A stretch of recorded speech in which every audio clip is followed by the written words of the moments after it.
মৃণালিনী, না না, রবীন্দ্রনাথের মৃণালিনী নয়, আমার বাগানের এই পদ্মটার নাম। এই ছোট্ট জায়গায় ও হয়ে রয়েছে, তার একটা কারণ আছে।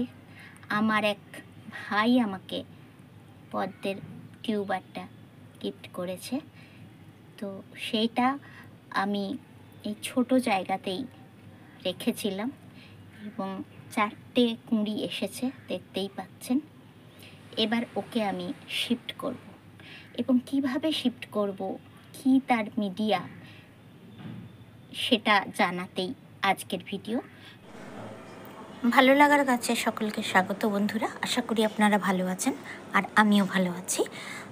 বলে গোবরে পদ্ম ফোটে, গোবর সার যদি হয় তাহলে ভীষণ ভালো হয়।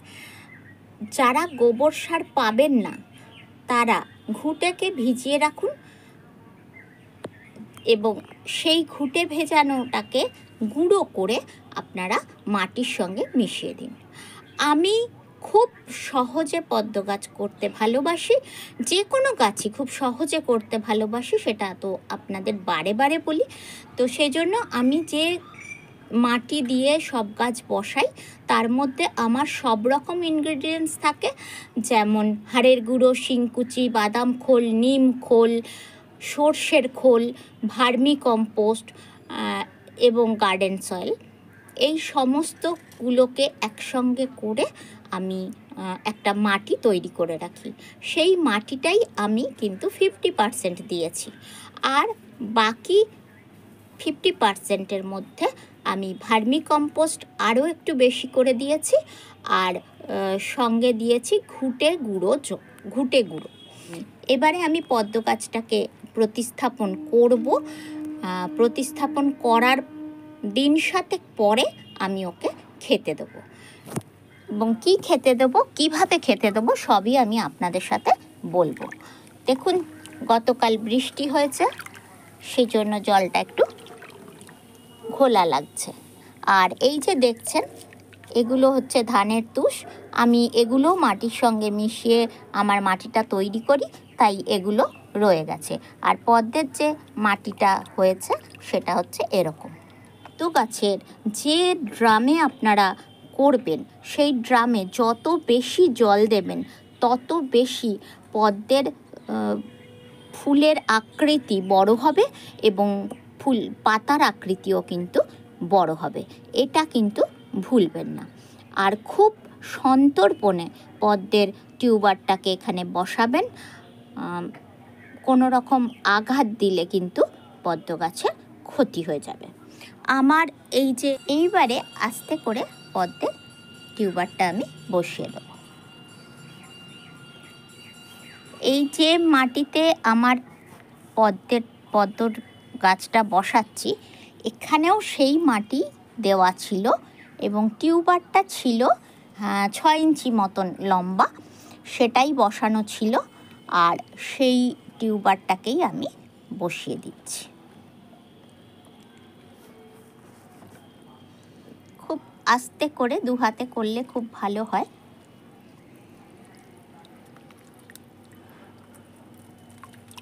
দেখুন, একদম মাটি সমেতই আমি জলে ওকে বসিয়ে দিলাম।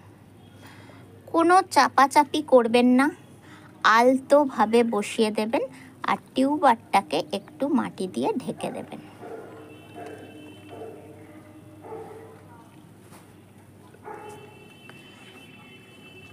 যে কুঁড়িগুলো হয়েছে সেই কুঁড়িগুলো একটু মাটি দিয়ে চেপে দেবেন, তাহলে ওরা ঊর্ধ্বমুখী হয়ে থাকবে।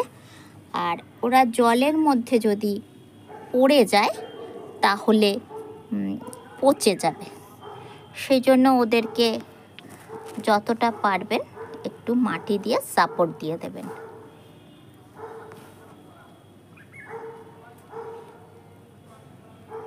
এক দুদিন থাকলেই ওরা সাপোর্ট নিজেরাই নিয়ে নেবে এবং ওরা ঊর্ধ্বমুখী হয়ে থাকবে। আর এই ফেনাগুলো নিয়ে কোনো চিন্তা নেই, এগুলো আপনা আপনি আস্তে আস্তে থিতিয়ে যাবে। আপনারা কি করবেন, এরকমভাবে ছাঁকনির সাহায্যে বা হাতের সাহায্যে এই ফেনাগুলোকে ফেলে দেবেন প্রতিদিন একবার করে। এখানে কখনোই কিন্তু পদ্মের ড্রামে শ্যাওলা জমতে দেবেন না। আর যে পাতাগুলো নষ্ট হয়ে যাচ্ছে সেই পাতাগুলোকে যতটা দূর পর্যন্ত হাত যাবে ততটা দূর থেকে কেটে দেবেন। আর যে পাতাগুলো ভালো আছে সেই পাতাগুলো রাখবেন। এরকম ছোট ছোট পাতা হয়েছে, আমার পাত্রটা ছোট থাকায় পাতা হয়ে যাবে বিশাল বড় বড়, এবং যখন হবে নিশ্চয়ই আমি আপনাদের আপডেট দিয়ে দেবো। এবার আসি এই পদ্ম গাছে আমি কেন কচুরি পানা দিয়েছি। এই যে ছোট ছোট পানাগুলো, এইগুলো এই গাছে জলে আর কি দেওয়ার কারণ একটাই, সেটা হচ্ছে গাছ এই যে জলে রয়েছে, জলে সাধারণত মশা ডিম পাড়ে।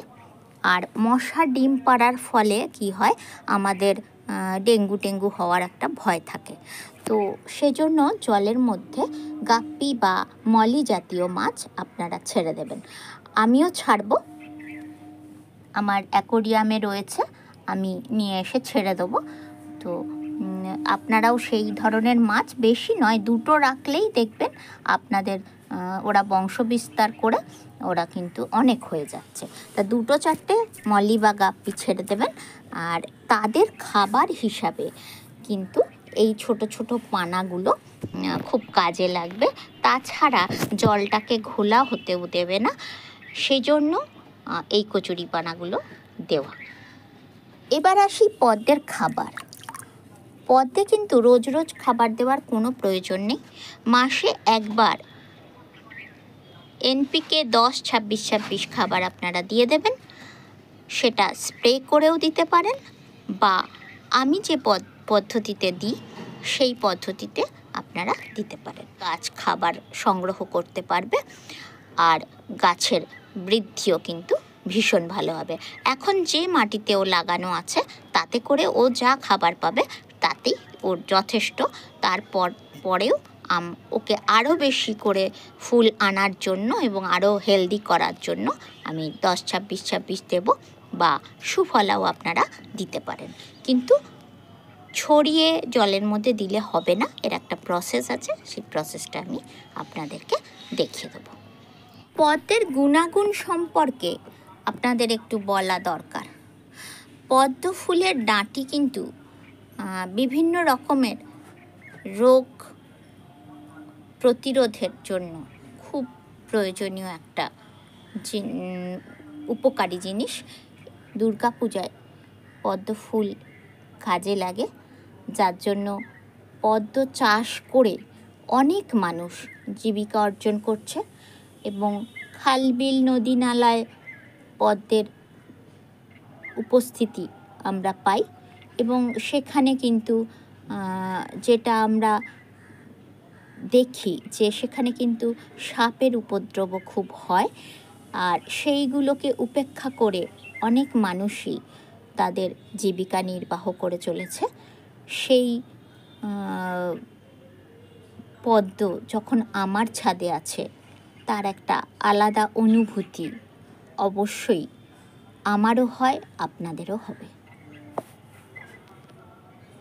এছাড়া পদ্ম ফুলের ভেতরে যে অংশটা থাকে, সাদা মতন যে পরাগটা থাকে, সেটাও কিন্তু খাওয়া হয়। আমরা যে মাখানা বলি, সেটা কিন্তু এই পদ্ম ফুলের ওই পরাগের ভেতরের অংশটা। আমার পদ্ম বড় হলে আমি সেটাকে আপনাদেরকে দেখাতে পারবো, এখন তো দেখাতে পারছি না। তো সেই জিনিসটা কিন্তু এখান থেকেই পাওয়া যায়। তো এটাও কিন্তু একটা বাণিজ্যিকভাবে আমাদের সহায়তা করে। তাই পদ্ম চাষ করুন আর ভালো থাকুন।